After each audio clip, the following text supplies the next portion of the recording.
باتیں کوٹ کرتے ہیں وہ لوگ کہ زمین کھسک جائے ایسی باتیں کوٹ کرتے ہیں. کیا کہنے او جیو سلامت رہو بھائی. میں تو اپنے آپ کو دیکھتا رہتا ہوں. انٹرنیٹ چلائیے آپ دیکھیے کیسے کیسی باتیں لکھتے ہیں اس پہ. کتابوں کی بات جانے دیجیے, اب تو اعلان آتے ہیں سامنے ایسے ایسے باتیں کوٹ کرتے ہیں کہ کیا بات ہے. تو زندگی کے حق میں محمد رسول ہے یہ آیت کہہ رہی ہے. روایت کیا کہہ رہی ہے؟ روایت کہہ رہی ہے, تعین کریں گے اس بات کی. روایت کہہ رہی ہے کہ نبی کے زندگی کے 2 حصے ہیں. یہ ان کی کتابوں میں لکھا ہوا ہے کہ نبی کی زندگی کے 2 حصے ہیں. ایک بحیثیت بشر, ایک بحیثیت نبی. غور کر رہے ہیں, ایک بحیثیت نبی کے ہے, ایک بحیثیت بشر. اور قرآن کہہ رہا ہے کہ محمد زندگی کے ہر لمحے میں رسول ہے, ہر لمحے میں رسول ہے. روایت کہہ رہی ہے کہ ایک حصے میں بشر ہے اور ایک حصے میں رسول ہے. ٹھیک ہے, میں تیری بات کو تسلیم کرتا ہوں کہ نبی ایک حصے میں بحیثیت بشر ہے اور ایک حصے میں بحیثیت نبی ہے. لیکن مجھے پتا کہ فیصلہ کون کرے گا کہ نبی کب بشر ہے اور نبی کب نبی ہے. کیا کہنے زندہ باد. یہ نبوت کوئی مولوی کا امامہ نہیں ہے کہ اتار دیا تو نہیں ہے, لگا لیا تو ہے. یہ نبوت مذہب الہی ہے. فیصلہ کون کرے گا کب نبی کب بشر. تو سلام کیا کرو آمنہ کے چاند کی صداقت کو.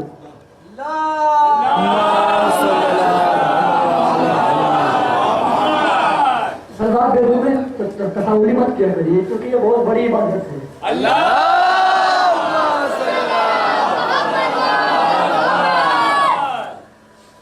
تو یہ پہلی روایت رسول کی نہیں رکھی. آیت کہہ رہی ہے کہ زندگی کے ہر لمحے میں رسول ہیں, اور روایت کریں نہیں یہ 2 حصے ہیں. تو اب تو ہمیں روایت کو دیواریں مارنا ہے. پھر روایت نے کیا کہا؟ آیت نے کہا عالم نشرح کا صدرک, اے میرے حبیب میں نے تیرے سینے کو گنجینہ علم الہی بنایا ہے. روایت کیا کہہ رہی ہے؟ نبی کے سینے کا آپریشن ہوا, غلطیں نکالی گئی. یہ روایت ہے, یہ میرا ہوئی کہ نہیں ہوئی. اللہ کہہ رہا ہے میں نے گنجینہ علم الہی بنایا, سارے کا سارا علوم پیغمبر کے سینے میں اڑیل دیا. روایت کہہ رہی نہیں پڑھایا گیا, جزاک اللہ, پڑھایا گیا. اچھا یہ کیوں لکھ گیا پڑھایا گیا؟ وجہ یہ ہے کہ انہوں نے, ان کا مطلب تھا کہ پیغمبر جیسے ہمارے بچے جو تختی لے لکھنے کے لیے, ان کا مطلب تھا کہ پیغمبر کو ہم دیکھیں وہ تختی لے کے کسی مدرسے میں جائیں الف ب لکھ کے تو ہم جانے پڑیں. کیا کہنے زندہ باد زندہ باد.